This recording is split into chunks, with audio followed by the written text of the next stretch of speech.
మొన్నొక రోజు మాదాపూర్ రోడ్‌లో టీ తాగి ఆఫీస్‌కొస్తూ ఉంటే దారిలో ఒక స్కూటర్ కనపడింది. ఆయన్ని రిక్వెస్ట్ చేసి ఒక రౌండు వేశాననమాట స్కూటర్ మీద. రెగ్యులర్‌గా అలవాటు కదా! పల్లెటూరులో చిన్నప్పుడు సైకిల్ ఎవరి దగ్గరైనా ఉంటే ఒక రౌండ్ ఏసేస్తాను సైకిల్ ఇవ్వరా అని చెప్పి అడిగి తీసుకొని తొక్కేవాళ్ళం. అదొక ఆనందం అనమాట. అట్లాగే ఈ స్కూటర్‌ని కూడా పెద్దాయన దగ్గర నుంచి అడిగి తీసుకొని ఒక రౌండు అక్కడి నుంచి ఆ సందు చివరి వరకు వెళ్ళి ఇలా ముందుకొచ్చాననమాట. ఎందుకో ఆ రోజు చిన్నప్పటి జ్ఞాపకాలు గుర్తొచ్చాయి. నాకు 18, 19 ఏళ్ల వయసులో అప్పుడు బజాజ్ చేతక్ ఉండేది. గుంటూరు అన్నయ్య వాళ్ళ పౌల్ట్రీ ఫార్మ్స్‌లో పనిచేస్తున్నప్పుడు ఆయన నాకు ఈ స్కూటర్ ఇచ్చేవాడు.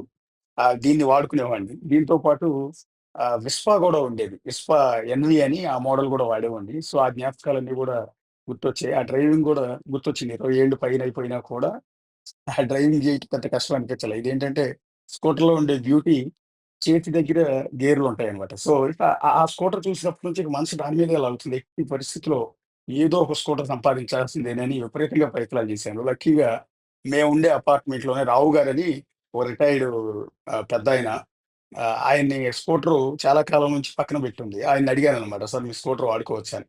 ఆయన ఒక కండిషన్ మీద ఆ స్కూటర్ నాకిచ్చారు. ఎట్లా అంటే, దీని ఆర్‌సీ ఇప్పుడు ఆయన పేరు మీద నుంచి నా పేరు మీదకి మార్చుకోవటం కుదరదనమాట. ఎందుకంటే చాలా ఏళ్లయిపోయింది. దాని సర్వీస్ గూడా అయిపోయింది కాబట్టి. లేకపోతే గ్రీన్ టాక్స్ కట్టి ఇంకా చాలా అమౌంట్ కడితే తప్ప మన పేరు మీదకి ట్రాన్స్‌ఫర్ అయ్యే అవకాశాలు లేవు కాబట్టి, మీరు తీసుకుంటే లోకల్‌గా మన కాంపౌండ్‌లోని దగ్గర దగ్గర వాడేటట్టయితే తీసుకోండి. ఒకవేళ బయట వాడే లెక్కయితే మాత్రం వద్దు అన్నారు. ఎందుకు అంటే, ఒకవేళ పొరపాటున అనుకోకుండా యాక్సిడెంట్ అయితే, అది ఆర్‌సీ ఎవరి పేరు మీద ఉందో ఆయనకి ఇబ్బందులుంటాయి గదా! అందువల్ల ఆ కండిషన్ మీద స్కూటర్ తీసుకున్నాను. తీసుకున్న వెంటనే మెకానిక్‌ని ఎతకడం పెద్ద కష్టమైపోయింది. ఎందుకంటే ఇవాళ రేపు స్కూటర్‌లు రిపేర్ చేసేవాళ్ళు లేరనమాట. దాంతో మా శ్రీనగర్ కాలనీలోనే ఇండియన్ ఆయిల్ పెట్రోల్ బంక్ పక్క సందులో మసీదు పక్కన ఒక పెద్దాయన ఇది స్కూటర్‌లు మాత్రం రిపేర్ చేస్తున్నారని జెప్పి ఎవరి దూరంలో తెలిసి ఆయన దగ్గరికెళ్ళి ఆ స్కూటర్ ఆయనకి సర్వీసింగ్‌కి ఇచ్చాననమాట.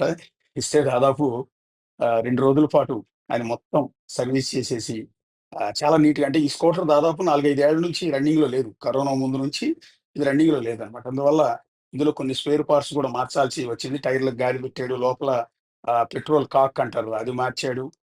దానితో పాటు ఇంకా ప్లగ్ ఒకటి మార్చాడు. ఇలా చిన్న చిన్నయన్నీ మ్యాట్ ఒకటి ఆహ్, మొత్తం మార్చి బండినైతే నీట్‌గా కొత్తదానిలాగా చేసి ఇచ్చాడు. ఇవాళ సరదాగా ఆఫీస్‌కి తీసుకొచ్చాను. సో, పెద్దాయన కోప్పడతాడు యాక్చువల్లీ బండిచ్చిన ఆయన. ఇలా బయటికి తీసుకొచ్చారని తెలిస్తే.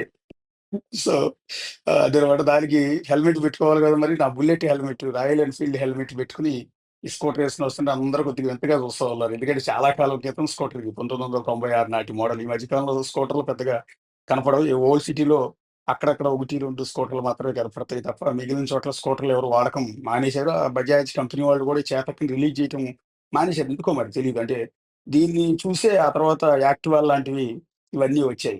ఈ మోడల్ చూసే. సో మళ్ళీ ఆ స్కూటరొస్తే గనుక ఇప్పటికి గూడా జనాలు కొనటానికి సిద్ధంగానే ఉన్నారు. ఇప్పుడు బండయితే సూపర్ కండిషన్‌లో ఉంది.